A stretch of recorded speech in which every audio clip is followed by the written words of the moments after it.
धनवान भी बनिए, ऐसा नहीं कंगाल बनकर घूमो भिखमंगा बनकर, धनवान भी बनो, लेकिन बुद्धिमान भी बनो, विवेकवान बनो, चरित्रवान बनो, ईमानदार बनो, जिम्मेदार बनो, वफादार बनो, नम्र बनो, सरल बनो, सहनशील बनो, वाक्पटु बनो, वक्ता बनो, प्रवक्ता बनो, और याद रखना सर्वगुण संपन्न बनो। गुण ही तुमको उठाकर ऊपर ले जाएंगे और कोई आपको ऊपर उठाकर ले जाना वाला है। ये पीछे वाले क्या डेड बॉडी है जो ताली नहीं बजाते? जोर से बजाओ ताली, एक बार बजा के दिखा दो।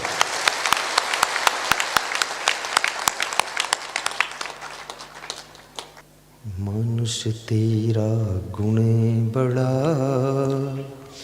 मानस नया वही काज, हाण न होते आभरण, तो चान बाजन बाज।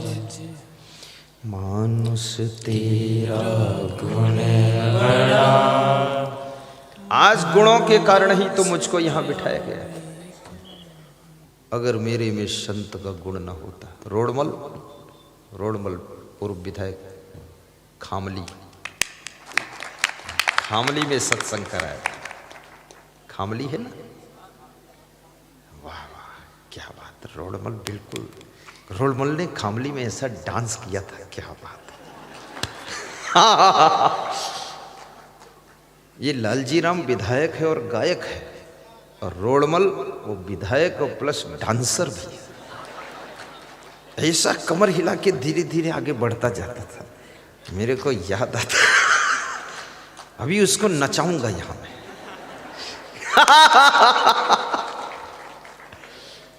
नहीं, सब विधायक नाचे और मुख्यमंत्री और कमलनाथ यहां अगर झुमझुमका गिरा रे, कमर हिला दे तो क्या बात है।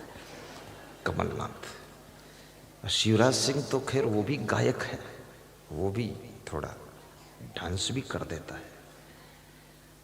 नाचने से एक फायदा तो है, वो ये फायदा है, जो फायदा है वो फायदा है।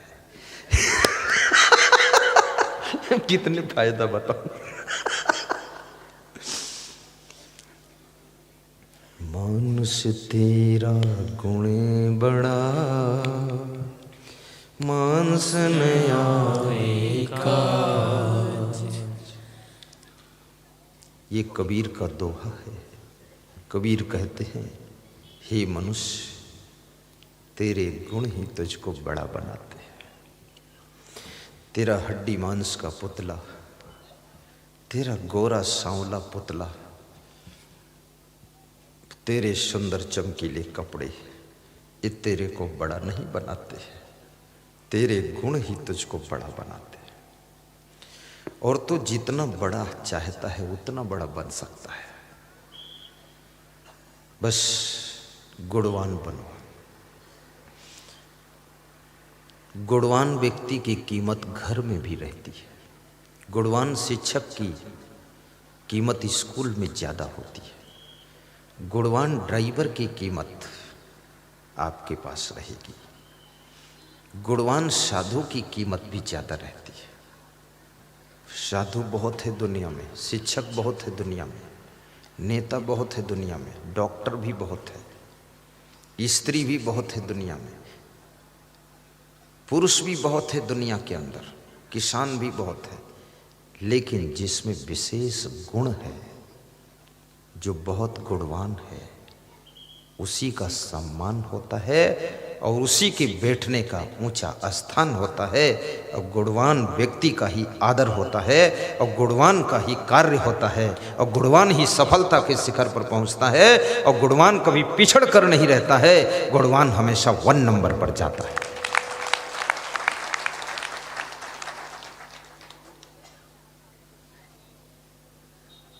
मैंने सुना है कि शंकर जी के डमरू में 64 गुण थे। बड़ी मजे की बात है, जब शंकर जी के डमरू में 64 गुण थे तो शंकर जी में कितने गुण होंगे। उनका डमरू ही बहुत नंबर 1 पे काम कर रहा, 64 गुण। लेकिन हम आज अपने अंदर भी थोड़ा देखें कि हमारे में कितने गुण हैं, कितने अवगुण। 10 लीटर दूध है तुम्हारे पास, लेकिन उस 10 लीटर दूध में तुम 1 लीटर गोबर मिला दो, वो दूध खराब हो जाएगा कि नहीं? तुम्हारे में 10 गुण हैं, लेकिन 1 अवगुण उसमें मिक्स कर दो, 1 अवगुण 10 गुणों के प्रभाव को भी खत्म कर देगा। इसलिए याद रखना, 1 अवगुण, सारा टायर ट्यूब अच्छा है गाड़ी का, लेकिन एक छोटा सा पिंचर भी गाड़ी को खड़ा कर देता है। इसलिए आप में एक भी अवगुण नहीं होना चाहिए। अवगुणों को दूर कीजिए और गुणों से भरपूर हो जाइए। नीति शास्त्र कहता है, गुण पूजा स्थानम न च वयम न च लिंगम। गुणों की हर स्थान पर पूजा होती है, न कोई जाति की पूजा होती है और न तो किसी उम्र की पूजा होती है। आपकी उम्र छोटी हो उससे कोई खास फर्क नहीं पड़ता है। आप गुणवान हैं तो आपको सब लोग आगे ले आएंगे, और हर क्षेत्र में वही लोग आगे बढ़ते हैं जो गुणवान होते हैं। बोलने का भी गुण विकसित कीजिए, अच्छा बोलिए, बोलने की भी कला सीखिए। बोलते तो सभी हैं, कौवा भी बोलता है, कोयल भी बोलती है, शेर भी बोलता है, कुत्ते भी बोलते हैं, चिड़ियाँ भी बोलती है, कीड़े मकोड़े भी बोलते। हर नर नारी बोल रहा है, बिजनेसमैन भी बोलता है, राजनेता भी बोलता है, वोटर सपोर्टर सब बोलते हैं, पति पत्नी भी बोलते हैं। लेकिन बोलना किसका प्रभावशाली है, बोलना किसका सफलता का द्वार खोलता है। भाषण तो बहुत लोग देते हैं, लेकिन भाषण में जान है कि नहीं है? कितने भाषण देने वालों में भी जान नहीं है, तो भाषण में जान कहां से आएगी? भाषण, प्रवचन भी बहुत लोग करते हैं, ऐसा नहीं केवल असंगदेव प्रवचन कर रहे हैं, बहुत लोग प्रवचन करते हैं, लेकिन प्रवचनकार जानदार है कि नहीं? अब प्रवचन में जान है कि नहीं? अगर प्रवचनकार जानदार है तो उसके प्रवचन में जान रहेगी। भाषण देने वाला नेता अगर जानदार है, दमदार है, ईमानदार है, वफादार है, तो उसके भाषण में एक एक शब्द में जान रहेगी। इसलिए मैं निवेदन करूंगा कि आपकी वाणी भी कुशल होनी चाहिए, बोलने की कला, हंसने की कला भी होनी चाहिए। कितने लोग हंसते हैं, थोड़े दांत निकालते हैं, बस चुप हो गए। कृष्ण भगवान जैसा ठहाका लगा दीजिए। कृष्ण भगवान ठहाका मारकर हंसते थे, ये भगवान का गुण है। भगवान श्री राम मुस्कुराते थे मंद मंद। मुस्कुराना भगवान राम का गुण है। प्रसन्न रहना कबीर का गुण है। ध्यान में बैठना महात्मा बुद्ध और स्वामी महावीर भगवान का गुण है। और जोश में रहना, जोश, ये रावण का अवगुण है। रावण हमेशा जोश में रहता था। रावण की भार्या मंदोदरी रावण से कहती थी, नाथ। मंदोदरी बड़ी बुद्धिमान थी, रावण भी बहुत बुद्धिमान था, लेकिन याद रखना, बुद्धिमानी वहां पर फेल होती है जहां पर अवगुण हमें आकर घेर लेते हैं, कुछ आदतें हमको ग्रसित कर लेती हैं, वहां हमारी बुद्धिमानी व्यर्थ होने लग जाती है। मंदोदरी समझाती है, नाथ बैर कीजे वाही से, धन बल जीत सको जाही से, बुद्धि बल जीत सको जाही से। हे नाथ, उनसे बैर करना चाहिए जिनको बुद्धि के बल से जीत सको। देखिए कितनी बड़ी बात कही मंदोदरी ने। किसी को जीतने के लिए बुद्धि का बल चाहिए, धन बल से तुम नहीं जीत सकते, बुद्धि के बल से जीत सकते हो। और उसने कहा, बैर उससे करो जिसको बुद्धि के बल से जीत सको। राम बहुत बुद्धिमान है, विवेकवान है, उनसे बैर क्यों ठान रहे हो? कभी कभी स्त्रियां अपने पतियों को बहुत अच्छा समझाती है, ज्ञान देती है, लेकिन ऐसे कोई बिरले पति होंगे जो अपनी पत्नी का ज्ञान लेते हों अपनी पत्नी का ज्ञान बहुत कम लोग लेते हैं, बल्कि ये जवाब दे देते हैं तुम अपना ज्ञान अपने पास रखो, मुझे तुम्हारे ज्ञान की जरूरत नहीं। ये जवाब दे रहे हैं। ज्ञान तो कहीं से मिले ले लेना चाहिए। तुलसीदास की पत्नी रत्नावली ने तुलसीदास को ज्ञान दिया था, अस्त चरम मम देह में तामे ऐसी प्रीति और तैसी जो श्री राम में होत नहीं भवभीत। उस ज्ञान को तुलसीदास ने ले लिया था, तो तुलसीदास विश्व के पटल पर हिंदुओं के हृदय में और समस्त मनुष्य जाति को प्रभावित करने के लिए उनके अंदर एक शक्ति का जन्म हुआ और रामचरितमानस की रचना करके लाखों करोड़ों परिवारों को उन्होंने बदल डाला, भक्ति के रूप में चेंज किया।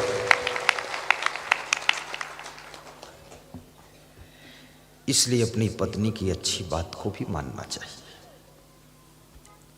वो कोई ज्ञान की बात कहे तो सुन लीजिए, समझ लीजिए और प्रेम से सुनिए।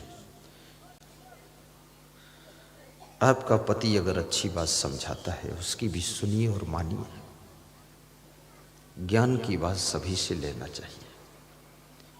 हमारे यहाँ छोटे छोटे संत हैं, ये कभी कभी ज्ञान की बात करते हैं, इनकी बात को मैं मान लेता हूँ। ये सब हमको ज्ञान देते रहते हैं, कमरे के अंदर देते हैं ज्ञान। हाँ, कभी कभी ये हमसे कहते हैं गुरुदेव संतों की गाड़ी बहुत पुरानी हो गई है बोलेरो, अब इसको चेंज करा दिया जाए। ये भी ज्ञान ही तो है। ब्रेक फेल हो जाए, स्टीयरिंग फूल जाए, संत मोक्ष प्राप्त कर जाए, क्या फायदा। ऐसा ज्ञान देते हैं। कभी कभी कहते हैं कि गुरुजी आप टाइम पर मंच पर आ जाया करें, ये भी ज्ञान है। हम अगर मंच पर आने में लेट हो जाते हैं तो सबसे पहले हमारे निरीक्षक संत जो इंस्पेक्टर हैं इस संत मंडली के खड़े हुए, इनको बहुत दुख होता है कि मंच पर लेट आते, दुख होता है। और फिर उस दिन जरूर ये निवेदन करेंगे, जाकर शाम को ज्ञान देंगे कि मंच पर लेट क्यों हुई। दूसरा, फिर हमारे जो ये मंडप प्रबंधक हैं नवीन जी, वो भी 1 महीने में 1 बार आकर कहेंगे कि मंच पर लेट मत हुआ करें। तीसरा, तुरंत हमसे कभी भी कुछ कहते ही नहीं है। जो इलेक्ट्रॉनिक प्रबंधक संत जी हैं, ये सिस्टम देखते हैं, उनका फोन तुरंत आता है। ऐसे मोबाइल कभी करते ही नहीं, लेकिन मंच पर लेट हो रहे तुरंत मोबाइल करेंगे कि लेट क्यों हो रहा है। अब वहाँ ढोल बज रही, हम तो फिर मोबाइल बंद पड़ा, साइलेंट पड़ा है, मिस कॉल आ रही है। बात को देखता हूँ, 6 मिस कॉल है धर्माधिकारी जी की। फिर छत्तीसगढ़ से फोन आ जाता है कि लेट क्यों हुआ। तो हमारे ऊपर भी, हमको भी ज्ञान देने वाले, तो मैं फिर अलर्ट होता हूँ। आज मैं 12 बजे से ही अलर्ट हूँ। मिलने वाले लोग, कोई फोटो खिंचाता है, कोई कुछ बताता है, उसमें थोड़ा थोड़ा लेट करते हैं, लेकिन फिर भी मैं झड़प से भागता हूँ। झड़प से भागो, दौड़ कर आता हूँ, क्योंकि वहाँ अगर 4 लोगों को हम संतुष्ट करने में लग जाएंगे तो यहाँ 20,000 लोग असंतुष्ट हो जाएंगे।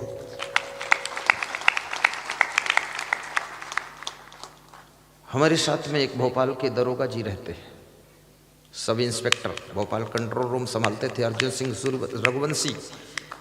ये रघुवंशी जी आज बहुत बेताब हो रहे थे, लोग हमको घेरे हुए थे, ऐसे हाथ करते थे, रास्ता कीजिए, गुरुजी को जाने दीजिए, बस हो गया, बस अब कोई नहीं।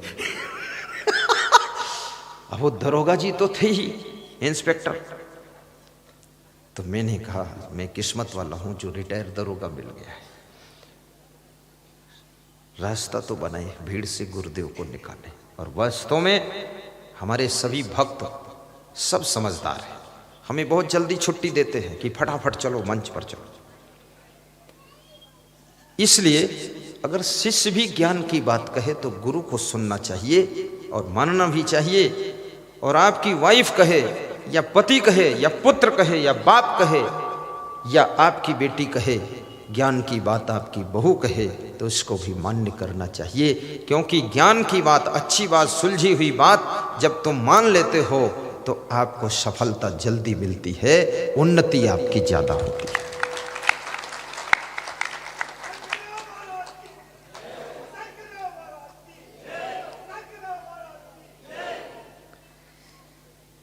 सुखी करता बन के दुख हरता बन चले आना, प्रभु जी चले आना।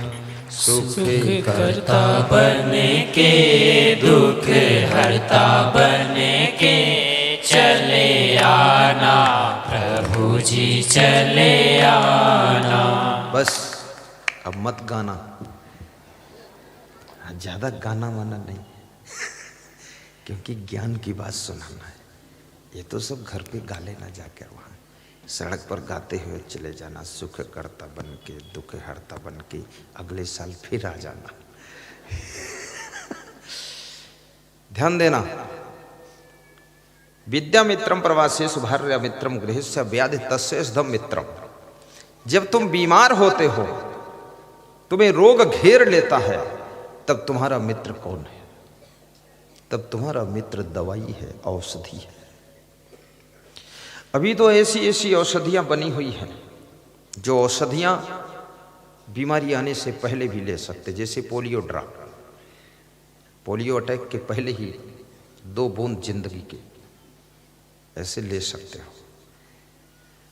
और बहुत सी दवाइयां हैं। यहाँ आयुर्वेदिक दुकान पर एक दवाई आई है, पता नहीं है कि नहीं है इस समय, लेकिन उसका नाम है लाइफ गार्ड एडवांस, यानी बीमारी आने से पहले एडवांस हो, आपकी जिंदगी का रक्षक है। एक सज्जन कह रहे थे, मैं तो खाट से उठ ही नहीं पाता था, बिल्कुल अब तक मर जाता।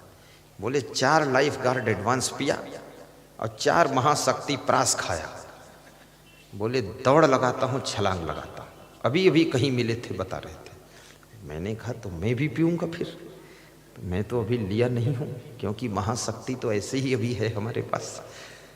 लेकिन वास्तव में कुछ आयुर्वेदिक दवाइयाँ एडवांस ले लिया करो। गृहस्थ आश्रम में जैसे अभी च्यवनप्राश का मौसम है, थोड़ा आधा चम्मच ले लो, ज़्यादा नहीं। नाश्ता भर मत खाओ, 2-2 चम्मच, आधा चम्मच बहुत गर्म होता है। जैसे चंद्र प्रभावटी गृहस्थ को लेना चाहिए, चंद्र प्रभावटी शुद्ध शिलाजीत युक्त लेना चाहिए, चंद्र प्रभावटी। जहाँ मिले, वैद्यनाथ की भी अच्छी है, डाबर की भी अच्छी है, सबकी अच्छी है। और थोड़ा थोड़ा धूप का सेवन करना चाहिए। जिसके शरीर में कम से कम 3-4 घंटे धूप लगती है, 80% बीमारी आने की संभावना खत्म हो जाती है। धूप अमृत है, ये फ्री मिलती है। ये सूर्य देवता निःशुल्क बांट रहे हैं, सबके ऊपर अपनी किरणों की कृपा छोड़ रहे हैं। लेकिन कोई बिरले इस धूप का सेवन कर पाता है। धूप बहुत फायदा करती है। और ये जल में हाथ पैर धोना चाहिए, मुंह धोना चाहिए, आंखें धोना चाहिए। दिन भर में 10 बार धो लीजिए। और जल से स्नान भी अच्छी तरह करो, कुल्ला ठीक से करो। ये जल भी जीवनदायक है। आपको सुस्ती आ रही हो, पानी से मुंह धो लो, फिर मुंह पोंछो मत कपड़े से, सुस्ती दूर हो जाएगी। 2 घूंट पानी पी लो, आपकी उदासी दूर हो जाएगी।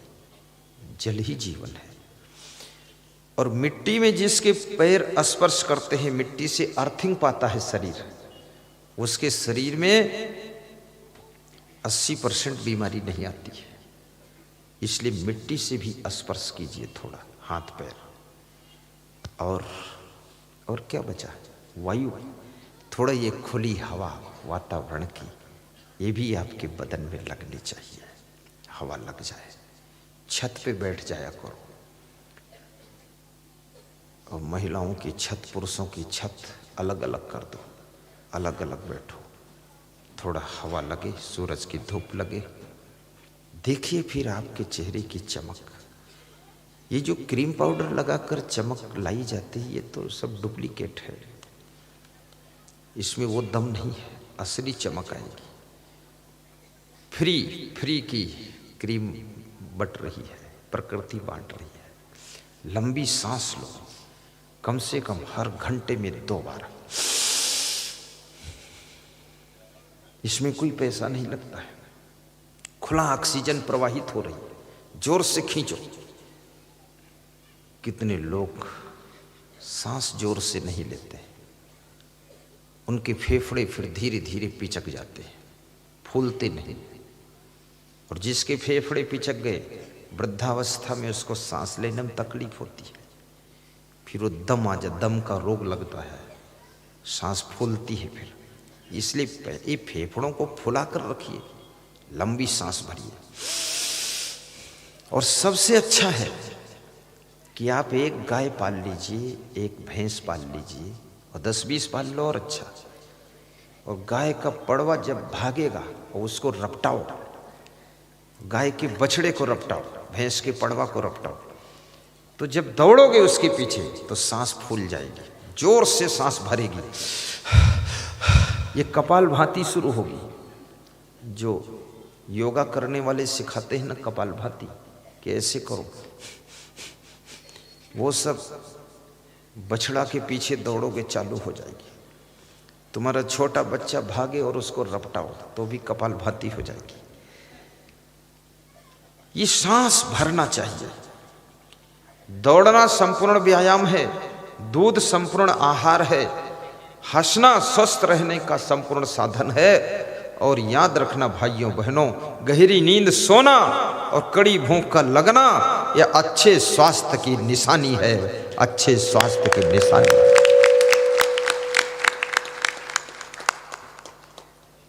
व्याधि तस्यधम मित्रम धर्मो मित्रम मृतस्य च। और धर्म ही तुम्हारा मित्र है। मृत्यु के समय तुम्हारा कौन मित्र है? जब मृत्यु होती है तो आपकी पत्नी भी द्वार तक विदा करती है, फिर रुक जाती है।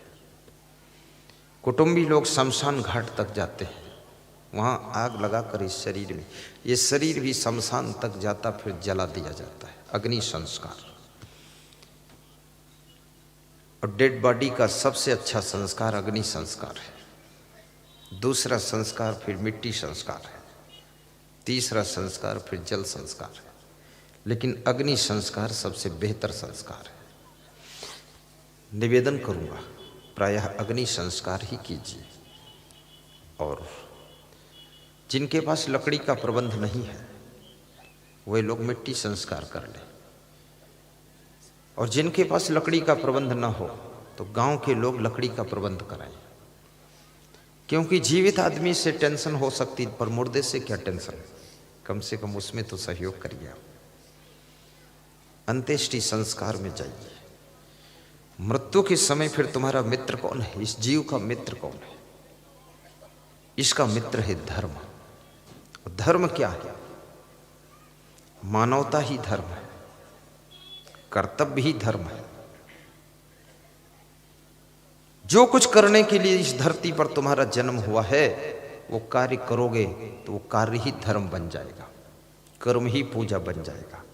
पूजा केवल मंदिर में ही नहीं होती है, पूजा केवल तीर्थों में नहीं होती है, पूजा खेतों में भी होती है, दुकानों में भी होती है। और पूजा तुम जहां पवित्र मन से पवित्र कार्य करते हो वो सब कार्य पूजा का ही फल दे देता है। मंदिरों में जाकर के भी पूजा कीजिए। ये धन्य है उज्जैन नगरी जहां पर महाकालेश्वर का मंदिर है। पूरे हिंदुस्तान के लोग वहां दर्शन के लिए आते हैं, और क्षिप्रा गंगा वहां प्रवाहित होती है। और धन्यवाद है शिवराज सिंह चौहान को जिन्होंने नर्मदा का जल क्षिप्रा में डाल दिया, जिससे अब क्षिप्रा सूखती नहीं है, क्षिप्रा लहराती रहती है। उनको मैं धन्यवाद देता हूं। जिस उज्जैन जिले में कुंभ मेला लगता है उसमें तुम्हारा जन्म हुआ है। जिस उज्जैन की धरती पर दुनिया के महान से महान संत आते हैं वहां तुम्हारा जन्म हुआ।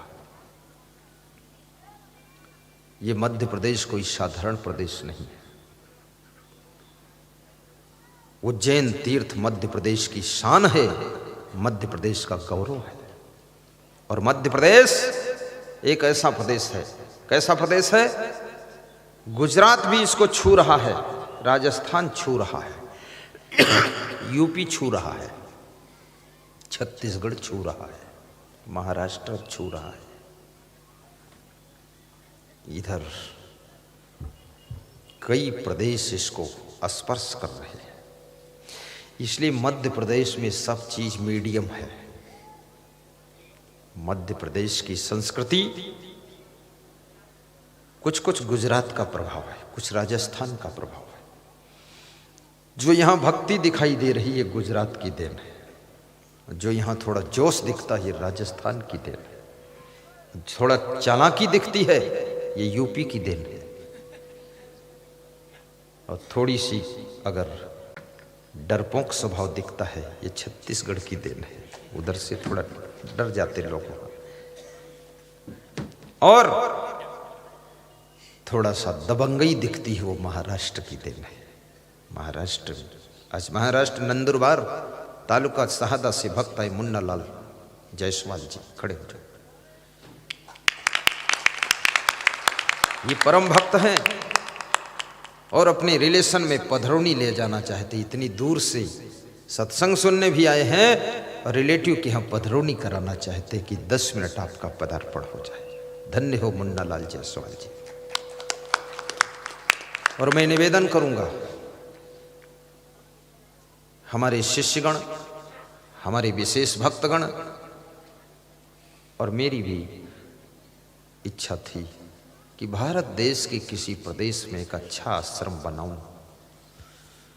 तो सबसे पहले हमने गुजरात का चुनाव किया,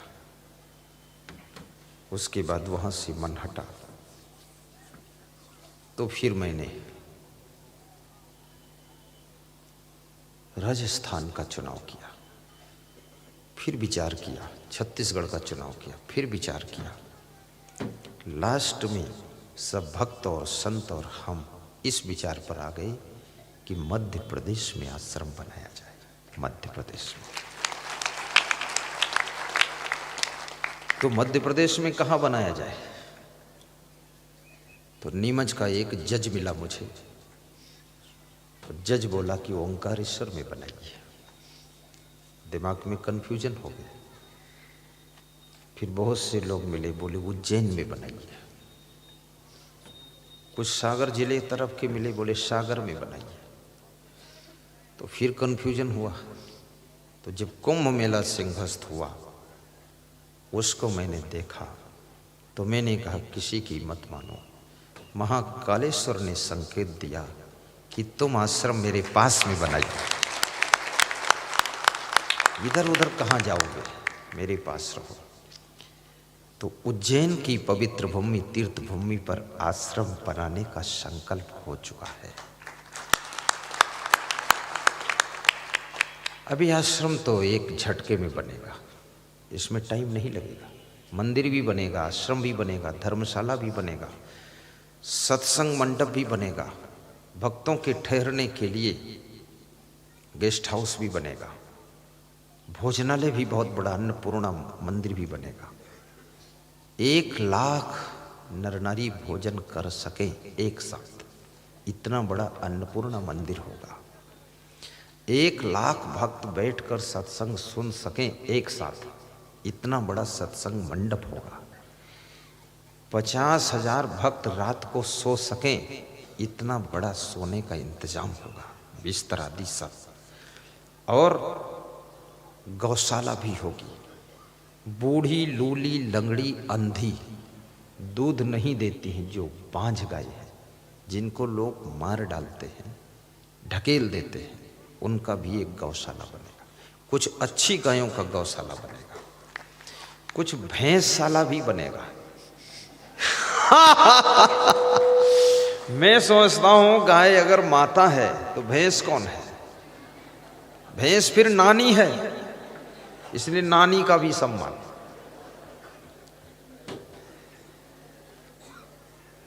गौशाला भी बनेगा और संस्कार विद्यालय भी बनेगा। डिसिप्लिन होगा, चुस्त दुरुस्त अनुशासन, और टॉप क्लास के शिक्षक रखे जाएंगे। ऐसे नहीं, एक शिक्षक का वेतन 1 लाख रुपया महीना। उनका जो कंपटीशन कराया जाएगा, इंटरव्यू लिया जाएगा, छठे दिमाग के एक क्लास के शिक्षक, बिल्कुल fast mind, super mind, 1 lakh महीना। गवर्नमेंट न दे सके वेतन, उतना वेतन, क्योंकि सस्ता शिक्षक, भाई सस्ता माल तो उतना अच्छा तो नहीं मिलेगा। और फीस भी बहुत टॉप की ली जाएगी, एकदम बढ़िया फीस। लोग सोचते होंगे फ्री बोल दे तो हम भी उसी में घुसड़ देंगे लड़के। हाँ, फ्री वाला काम तो फिर क्वालिटी गिर जाती है ना, फ्री में क्वालिटी गिरती है। क्वालिटी को उठाना है, यानी जो बच्चा वहाँ से निकले, ज़्यादा बच्चे नहीं, बस 1000-2000, लेकिन जो निकलेगा वो इंडिया में दिखेगा, हाँ कोई वहाँ से पढ़कर आया है। आज मुकेश अंबानी के पास में जो उनका ड्राइवर है 2.25 लाख रुपए महीने वेतन है।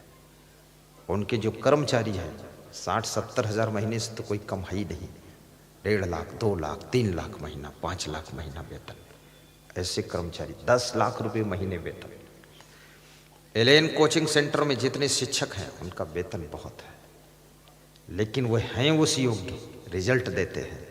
ऐसे तो अब कोई सोचे हमारे में उतनी योग्यता नहीं तब भी हमको 2 लाख महीना मिले, अरे भैया नौकरी मिल गई यही बहुत है, चलो यही ठीक है। ऐसा होगा, संस्कार के साथ साथ सब अच्छी शिक्षा भी दी जाएगी, ये वहाँ का प्लान है। और वहाँ पर क्लास भी होंगे, पारिवारिक क्लास लिए जाएंगे। किसी के परिवार में बच्चे बिगड़ रहे हैं तो माता पिता और बच्चे सहित एक क्लास चलेगा 3 घंटे का। 3 घंटे में केवल पारिवारिक प्रवचन होगा, बस वही लोग एंट्री होंगे। और प्रवचन की फीस अभी मालूम नहीं कि वहाँ पर टिकट लगेगा कि नहीं लगेगा। ऐसे मेरा मन तो फ्री रखने का है, पर कुछ भक्तों का कहना है फ्री में अच्छा नहीं है, थोड़ा टिकट लगा दीजिए आप। लेकिन मैं टिकट नहीं लगाना चाहता हूँ, क्योंकि ये इंडिया है, ये भारत देश है, ये हिंदुस्तान है, धर्म प्रधान देश है। यहाँ टिकट नहीं, यहाँ सबको निकट बुलाना है, टिकट पिकट नहीं चलेगा। और उस आश्रम में फूल फुलवारी बगीचा भी लगेगा। भक्तों की 20,000 गाड़ी खड़ी करने की पार्किंग का इंतजाम होगा। यानी जो भी वहाँ आएगा महाकालेश्वर का दर्शन प्रथम करे और फिर उज्जैन धाम आश्रम का दर्शन करे। और एक गाड़ी चलेगी स्टेशन से लेकर महाकालेश्वर छोड़ेगी, महाकालेश्वर से आश्रम छोड़ेगी, आश्रम से बिठाकर स्टेशन छोड़ देगी। फ्री गाड़ी चलेगी, एक बस चलेगी, फ्री सेवा। मैंने फ्री बस सेवा कैसे सीखा? मैं विदेश गया था, कहाँ? मलेशिया में। वहाँ फ्री बस सेवा चलती है, एक बस नहीं चलती है, 2000 बसें चलती फ्री, और वो भी गवर्नमेंट की ओर से चलती है। फ्री बैठो, कोई टिकट पिकट कुछ नहीं, कंडक्टर कुछ नहीं, और लाइन से लगी है बस है, ये नहीं भीड़ भाड़ धक्का मुक्का। और हर सीट के पास अलार्म लगा है, बटन दबाइए, जहाँ उतरना है अलार्म बजेगा, ड्राइवर रोकता साइड में, उतर जाएगी। फ्री बस सेवा। तो मेरे मन में हुआ कि मेरे देश के नेता विदेश में घूमने आते हैं, मंत्री लोग घूमने आते हैं, ये भी थोड़ा सीखें, और कम से कम ज़्यादा नहीं लेकिन तीर्थ स्थानों में फ्री बस सेवा सर्विस चला दें तो सब बड़ा आनंद आ जाए। और वो चलाए ना चलाए, अपने ढंग से हम लोग चला देंगे, हम लोग चलाएंगे, प्रेरणा लेंगे, बहुत से लोग फिर चलाएंगे, प्रेरणा के लिए बात रहेगी। ऐसे आश्रम में आप सबको आवाहन किया जाता है, इस बड़े मंदिर को बनाने के लिए, धाम को बनाने के लिए, मध्य प्रदेश की शान को बढ़ाने के लिए, गौरव को बढ़ाने के लिए आप दिल खोल करके अपने योगदान का संकल्प इधर कार्यालय में, उधर कार्यालय में लें, और 1 साल बाद, 6 महीने बाद अपना संकल्प पूरा करें। और तुरंत दान दे सके तो तुरंत दें, क्योंकि ये प्रोजेक्ट कम से कम 20 करोड़ का है, और ये आलीशान आश्रम बनेगा और पूरे विश्व के कल्याण का केंद्र बनेगा। और भी निवेदन करूंगा मैं आपसे, बहुत गौर से समझना, वो निवेदन ये है कि ये आश्रम में अगर किसी व्यक्ति को कुछ सलाह का भी सहयोग देना है तो वो लोग सलाह भी दे देना। आज हमारे पास एक सज्जन आए थे, काफ़ी सलाह देकर गए, क्योंकि हमें यहाँ के बारे में जानकारी नहीं है। और सावन भर 1 महीना का प्रवचन इसी महाकालेश्वर के सानिध्य में उज्जैन की धरती पर क्षिप्रा के तट पर चलता रहेगा, क्योंकि सावन में लोग बहुत पूजा करने आते हैं, तो उनको रहने का आश्रय मिले और आश्रम में प्रवचन मिले और खाने को भोजन मिले। आश्रम जीवंत होगा, आश्रम मृतक नहीं होगा। सबको मैं धन्यवाद देता हूं। आज बड़ी प्रसन्नता की बात है, मुझे सूचना मिली है। क्या मिली सूचना? कल हलवा बटा था, आज सूचना मिली है कुछ नया बटने वाला है। तो मैं तो कहूंगा जब नया बटने वाला है तो अपन थोड़ा सीधे बैठ जाए, सीधे बैठो। लेकिन बड़ी मजे की बात है, आप श्रोता है ना, केवल श्रोता के लिए हलवा था और मैं वक्ता था तो मुझे हलवा नहीं मिला है। जिसको हलवा, मैं हलवा खाना चाहूं तो उधर आकर बैठूं फिर आपके साथ। और हल्का सा पीले लाल रंग का हलवा था, बहुत अच्छा था। कल मैं देख लिया गाड़ी से तो मैंने सोचा हमको क्यों नहीं मिला ये। तो किसी ने कहा आप श्रोता थोड़े हैं, आप तो वक्ता हैं, आप तो ऐसे खुश रहो।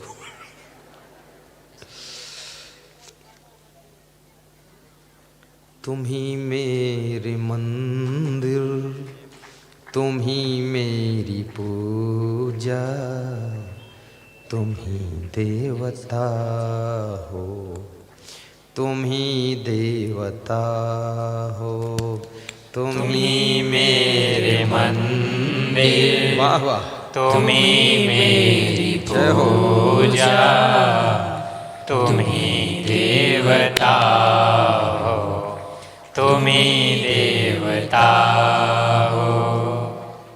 हमारे आपके बीच में केंद्रीय मंत्री,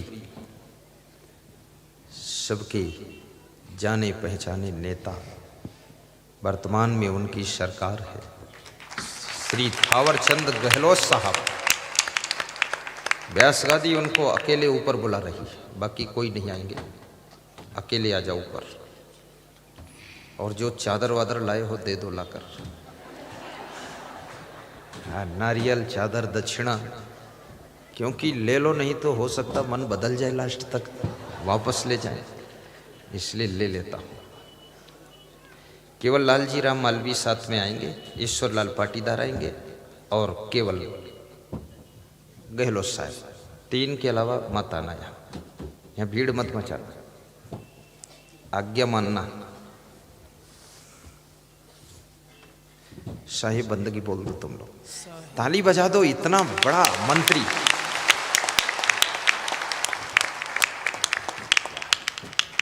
आइए 3 आदमी बताएंगे। हाँ बस बस, तुम रुक जाओ पीछे, कौन आ रहा है? रुक जाओ रुक जाओ। 3 से ब्रह्मा विष्णु महेश, बाकी रहे शेष।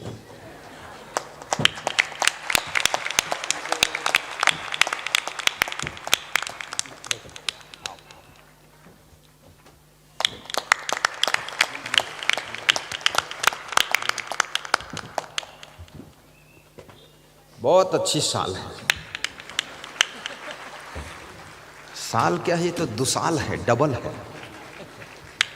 और माला भी डबल पहनाया। चलो चलो फिर बना डबल, बस।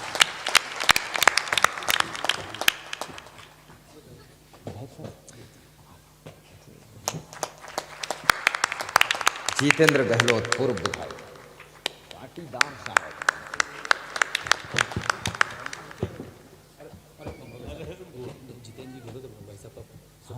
श्री जितेंद्र गहलोत, इधर आओ, आ जाओ मंत्री जी। ये श्री जितेंद्र गहलोत आलोट विधानसभा के विधायक और पूर्व विधायक हैं। ताली बजाओ इनका जोरदार।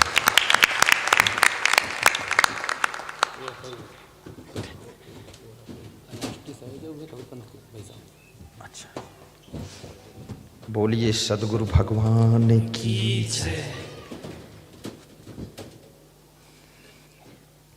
तुम्हें देख कर के एक ख्याल आ रहा है कि जैसे फरिश्ता तरस दे रहा है। तुम्हें देख कर के ये ख्याल आ रहा है कि जैसे फरिश्ता तरस दे रहा है। कोई मेरी आँखों को देखे तो समझे कि तुम मेरे क्या हो, कि तुम मेरे क्या हो। गहलोत साहब, तुम मेरे क्या हो। कोई मेरी आँखों को देख, इन सब आँखों को देखो और समझो कि तुम इनके क्या हो। कोई मेरी आँखों को देखे तो समझे कि तुम मेरे क्या हो, कि तुम मेरे क्या हो। तुम ही मेरे मंदिर, तुम ही मेरी पूजा, तुम ही देवता हो, तुम ही देवता हो। अतिथि देवो भव, आप तो मुख्य अतिथि हैं। मुख्य अतिथि के नाते आप ये सब आयोजक मंडल, संयोजक मंडल, श्रोता मंडल इस क्षेत्र के लिए श्वेतोत्तर उपनिषद कह रही है कि अतिथि देवो भव होता है, इसलिए मुख्य अतिथि तो परम देव भव है। आप देवता है इनके, ताली बजाकर उनका अभिनंदन करें।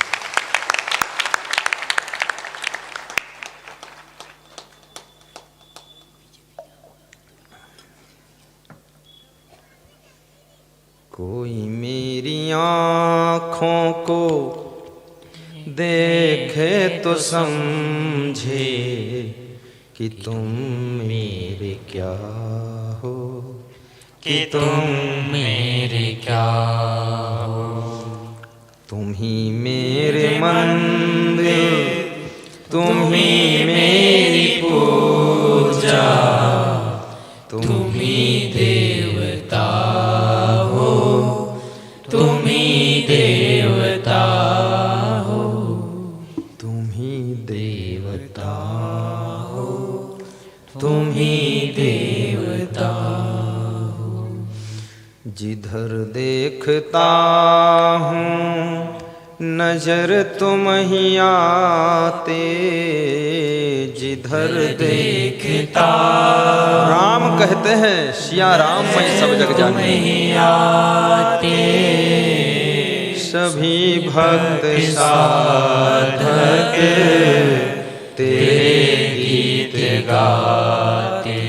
गीतों की माला के गवैया तुम ही हो, जीवन की नैया की खेवैया तुम ही हो। तुम ही राम मेरे कन्हैया तुम ही हो, जीवन की नैया की खेवैया तुम ही हो। जीवन की नैया के खेवैया तुम ही हो। तुम ही मेरे मंदिर, तुम ही मेरी पूजा, तुम ही देवता हो, तुम ही देवता हो। न जानू मैं भक्ति, न जानू मैं पूजा, शिवा तेरे सद्गुरु नहीं और दूजा। न जानू मैं भक्ति, न जानू मैं पूजा, सिवा तेरे सद्गुरु नहीं और दूजा। नसीबों के मेरे रचैया तुम ही हो, जीवन की नैया की खेवैया तुम ही हो। नसीबों के मेरे रचैया तुम ही हो, जीवन की नैया के खेवैया तुम ही हो। तुम ही मेरे मंदिर, सब गाओ माताओं। तुम ही मेरी पूजा, तुम ही देवता हो, तुम ही देवता हो। बोलिए सद्गुरु भगवान की जय, संत भगवान की जय। आज का दिन बहुत ही सौभाग्यशाली दिन है,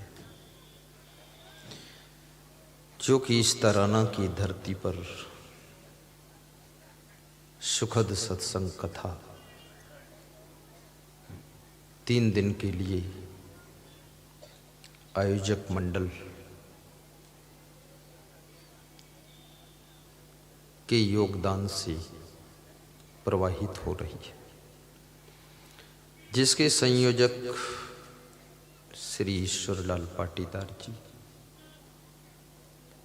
जिन्होंने इस कथा का पुण्य संपूर्ण क्षेत्रवासियों के लिए समर्पित करने को कहा है और पूरे क्षेत्र का योगदान बताया है। जिन जिन की ओर से इस कथा में तन मन धन से योगदान प्राप्त हुआ है, बुद्धि से योगदान मिला है, उन सबको व्यासगादी विशेष शुभाशीर्वाद प्रदान कर रही है। जो श्रोतागण पधारे हुए हैं, इनके लिए भी मैं अपने गुरु श्री क्षमादेव महाराज से आशीर्वाद मांगता हूँ कि आपकी एक एक शुभ मनोकामना पूर्ण हो, इस कथा का फल आपके मन की व्यथा कम हो और आपको शांति प्राप्त हो।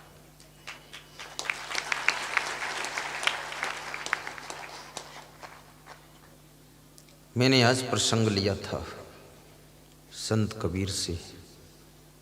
किसी भक्त ने प्रश्न पूछा है कि मनुष्य इतना बुद्धिमान प्राणी है, फिर भी ये दुखी भी बहुत रहता है, टेंशन में भी बहुत रहता है, गलतियां भी बहुत करता है, गंदी आदतों में भी फंसा रहता है, अभिमान भी बहुत रखता है, क्रोध भी करता रहता है, दूसरों को दुख भी देता है, खुद भी दुखी होता है। ये मनुष्य कैसे सुखी हो, जे यह पद ही विचारे। न हरि भजस न आदत छूटी, शब्द ही समझ सुधारत नहीं, आंधर भय ही योग की फूटी। ये बीजक का शब्द है, जो मूल वाणी कबीर साहब की है। बीजक में कबीर साहब कहते हैं, न हरि भजस न आदत छूटी। ये मनुष्य ना तो हरि का भजन करता है और न तो अपनी उन आदतों को छोड़ता है जिन आदतों के कारण दुख पा रहा है। तुम्हारे अंदर इतनी शक्ति है, तुम किसी भी आदत को त्याग कर सकते हो। तुमसे बड़ी आदत नहीं है, आदत के निर्माता तुम हो।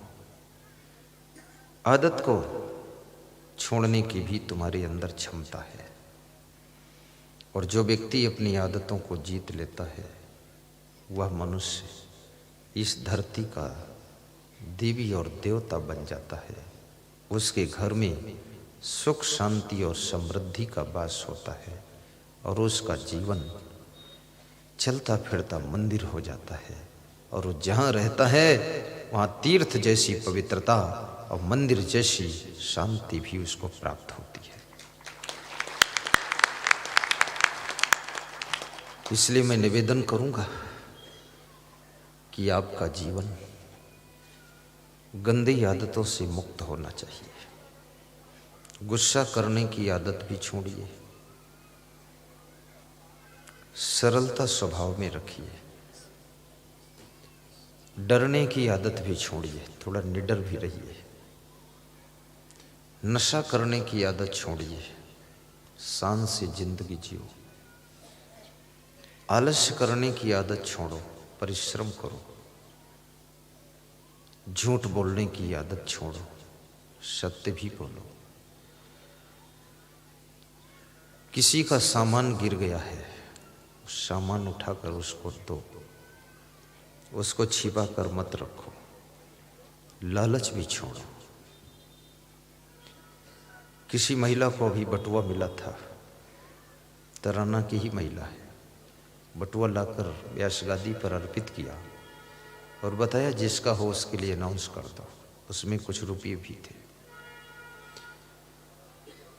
कितनी उसके अंदर महानता है, सत्संग का प्रभाव है। किसी महिला की चैन गिर जाए, उठाकर अनाउंस करवाइए, उसको दीजिए। किसी की चैन मत लीजिए, अन्यथा आपकी जिंदगी की चैन चली जाएगी। किसी की जूते चप्पल मत लीजिए, अन्यथा 7 जन्म तक जूते चप्पल पहनने वाले पैर ही नहीं मिलेंगे। किसी का सामान मत चुराइए, लालच छोड़ो। तुम्हारे कर्म और किस्मत से बहुत कुछ तुमको मिलने वाला है। जिम्मेदारी से काम कीजिए, लापरवाही की आदत छोड़िए। सहनशीलता को बढ़ाइए, उलझने की आदत छोड़िए। गम खाना सीखिए, कम खाना सीखिए। अधिक खाने की आदत छोड़िए। कितने लोगों को संदेह रहता है कल भोजन मिलेगा कि नहीं मिलेगा, इसलिए आज ही डबल खा लेते हैं। 50 साल हो गए संदेह करते करते, रोज मिलता है फिर भी डबल खाते हैं। अधिक खाने से लक्ष्मी रूठ जाती है, गम खाने से लक्ष्मी घर में आती है। दान करने से दरिद्र नष्ट होता है। उद्योग करने से लक्ष्मी की कृपा होती है।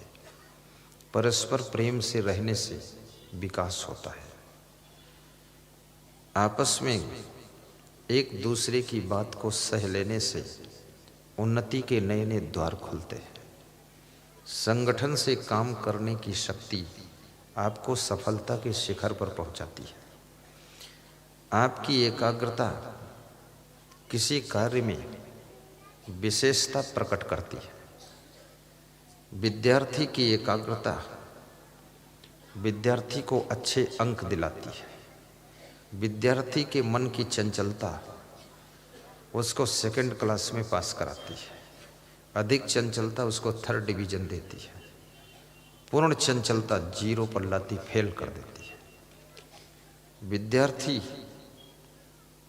और संत दोनों का ध्यान एक जैसा होना चाहिए। जैसे संत ध्यान करता है अपने इष्ट देव का, ऐसे विद्यार्थी को अपनी विद्या का ध्यान रखना चाहिए। विद्यार्थी को मन मोबाइल में नहीं लगाना चाहिए। मोबाइल तुम्हारे समय को बर्बाद करता है। दुनिया के जितने नशा थे उनसे सबसे खतरनाक नशा मोबाइल का नशा है। दूसरा नशा फैशन का नशा है। फैशन का नशा, मोबाइल का नशा, ये 2 नशा विद्यार्थियों के लिए दुर्दशा कर देते हैं। सादगी भरा जीवन रखो, आवश्यकता भर मोबाइल का प्रयोग करो। योग्य बनने के बाद फिर मोबाइल का आनंद ले लेना। पहले से मोबाइल में फंस जाओगे, तरह तरह की चीज़ें देखोगे, तुम योग्य नहीं बन पाओगे। जब योग्य नहीं बन पाओगे, जवानी अवस्था में तुमको बहुत दुख होंगे, बुढ़ापे में पीड़ा होगी। इसलिए विदुर जी कहते हैं, दिवसे नैव तत्कुर्यात्, दिन में वह कार्य करो, सुखम रात्रिम भवेत्, जिससे रात को सुख से सो सको। अष्टमासेन तत्कुर्यात्, येन वर्षा सुखम वसेत्, 8 महीने वो काम करो जिससे बरसात के 4 महीने प्रेम से रह सको। पूर्वे वयस तत्कुर्यात्, येन वृद्धा सुखम वसेत्, बचपन और जवानी में वह कार्य कंप्लीट कर लो जिससे बुढ़ापे में सुख से रह सको। भविष्य सोचकर काम कीजिए। यावत जीवेन तत्कुर्यात्, येन प्रेत्य सुखम वसेत्, जिंदगी भर में वो सब काम पूरे कर लो जिससे कि मरते समय प्रसन्नता से मर सको, मरते समय दुख और चिंता न रहे। कितने लोग ठीक से मर भी नहीं पाते, जो ठीक से जी नहीं सकते वो ठीक से मर भी नहीं सकते, और जिनका दिन अच्छा नहीं बीत सकता तो रात अच्छी कैसे बीतेगी, और जिनका बचपन बिगड़ गया तो जवानी सुधरेगी कैसे, और जिनकी जवानी बिगड़ गई उनका बुढ़ापा सुखद कैसे होगा, जिनका बुढ़ापा भी बिगड़ा हुआ है उनका मरण कैसे सुख से हो सकेगा, और जिनकी मृत्यु बिगड़ गई तो उनका अगला जन्म कैसे सुधरेगा। इसलिए बचपन को व्यर्थ मत गंवाइए, जवानी का सदुपयोग कीजिए। जवानी एक तूफान है, आंधी है। जवानी जब आती है, विवेक नहीं है तो तुमको अंधा करके बुराइयों के कुओं में ढकेल देती है। और जवानी अवस्था में अगर तुमको जगाने वाला कोई सद्गुरु मिल गया है, जवानी अवस्था में आपको संभालने वाला कोई सत्संग मिल गया है। अमरजीत मिश्रा लखनऊ के प्रॉपर्टी डीलर कह रहे थे कि अब मेरी पूर्ण जवानी है, 40-42 साल उम्र है, अब मुझे गुरु की आवश्यकता है, क्योंकि अब गुरु ही मुझको संभालेगा, क्योंकि मेरे पास 5-6 हज़ार बीघे जमीन है, मैं बहुत बड़ा प्रॉपर्टी डीलर हूँ, धन भी बहुत है, वैभव बहुत है, जवानी भी है। अब मैं बिगड़ सकता हूँ, अब मेरा आचरण भी खो सकता है, मुझसे गलतियाँ हो सकती हैं, तो जवानी तो चली ही जाएगी, ये धन भी चला जाएगा। इस जवानी का सदुपयोग करने के लिए और धन का सदुपयोग करने के लिए आपको सत्संग की आवश्यकता है। सत्संग ही आपकी जवानी के जोश को कंट्रोल कर सकता है। भगवान श्री राम को सत्संग मिला था, इसलिए जवानी में वो भी थे, लेकिन सुपर्णखा की तरफ आकर्षित नहीं होते। रावण को सत्संग नहीं मिला था, वो भी जवानी में था, उसकी पत्नी भी मंदोदरी थी, लेकिन फिर भी सीता जी के रूप सौंदर्य में आकर्षित हो गया था। याद रखना, अगर सत्संग मिल जाएगा तो तू राम बन जाओगे, और सत्संग नहीं मिला तो रावण भी बन सकते हो।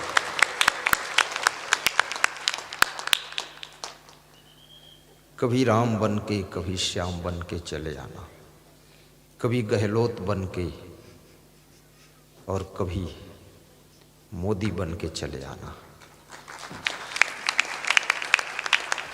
मुस्कराइए।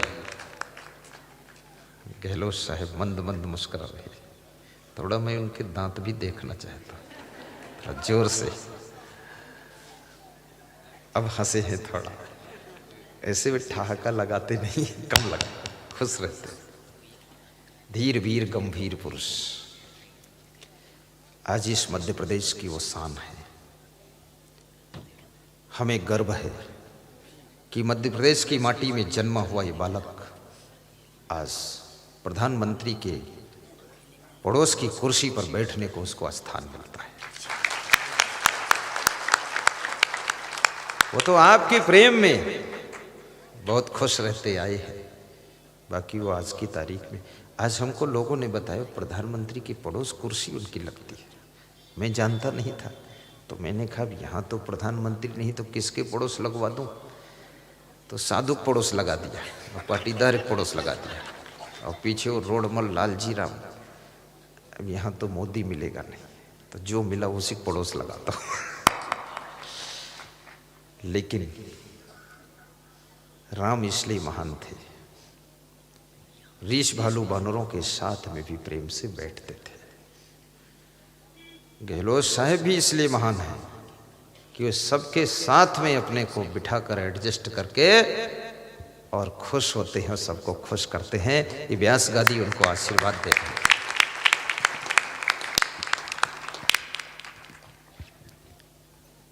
समय का सदुपयोग कीजिए, टाइम पास करने की आदत को छोड़िए।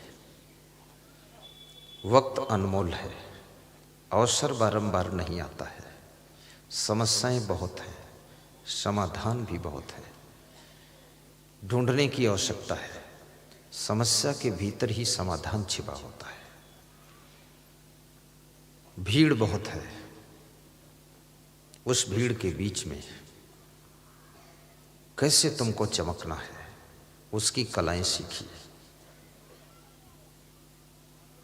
नम्रता को धारण कीजिए, अभिमान की झलक मत रखिए। कार में बैठकर चलिए, लेकिन अहंकार में पैदल भी मत चलिए। अहंकार को छोड़ दीजिए, घमंड दिखाने की आदत को बंद कीजिए। झुक करके रहना सीखो, नमस्कार करना सीखो, समझदार बनना सीखो। हिल मिल करके जीने की कला मधुमक्खियों से सीखो। हिल मिलकर काम करने की कला चींटियों से सीखो। फूलों के रस को मधुरस में बदलने की कला मधुमक्खियों में है। इसलिए मधुमक्खियों का जूठा सब लोग खाते हैं, मक्खी का जूठा कोई नहीं खाना चाहता। मक्खी का छुआ हुआ कोई नहीं खाना चाहता है, क्योंकि मक्खी का क्या भरोसा कहाँ कहाँ बैठती है। गंदगी में भी बैठती है, सब जगह बैठती है, उसका नाम मक्खी है। और मधुमक्खी फूल पर बैठती है और रस लेकर आती है, फूल को नुकसान नहीं पहुंचाती है। फूल का रस लाकर इकट्ठा करके छत्ते में उसको शहद बनाती है, मधु बनाती है, जो खांसी की दवा में प्रयोग होता है। याद रखना, मधुमक्खी टैंकर में रस लेकर नहीं आती है, मधुमक्खी अपने मुंह में रस भर कर लाती है, और उसका रस उसमें लार मिल जाती है, मधुमक्खी का थूक मिल जाता है, मुंह में जूठा हो जाता है। मधुमक्खी का जूठा देवी देवताओं को भी वो शहद, वो मधु प्रसाद में मिलाया जाता है, और वो संत लोग भी उसका जूठा खा लेते हैं। सभी खाते हैं, धनवान गरीब अमीर सब कोई। क्यों? इसलिए दुनिया में अगर मधुमक्खी बनोगे तो तुमको सभी पसंद करेंगे, और मक्खी बनोगे तुम्हारा कोई कायदा नहीं, नियम नहीं, मर्यादा नहीं, तो याद रखना मक्खी को निकाल कर लोग जैसे साइड में कर देते हैं। मक्खी का छुआ कोई नहीं खाना चाहता है। इसलिए मक्खी मत बनो, मधुमक्खी बनो। सार सार को ग्रहण करो, सार सार को गहिर है, थोथा दे उड़ाए, और साधु होना चाहिए जैसे सूप सुभाए। कबीर साहब की वाणी।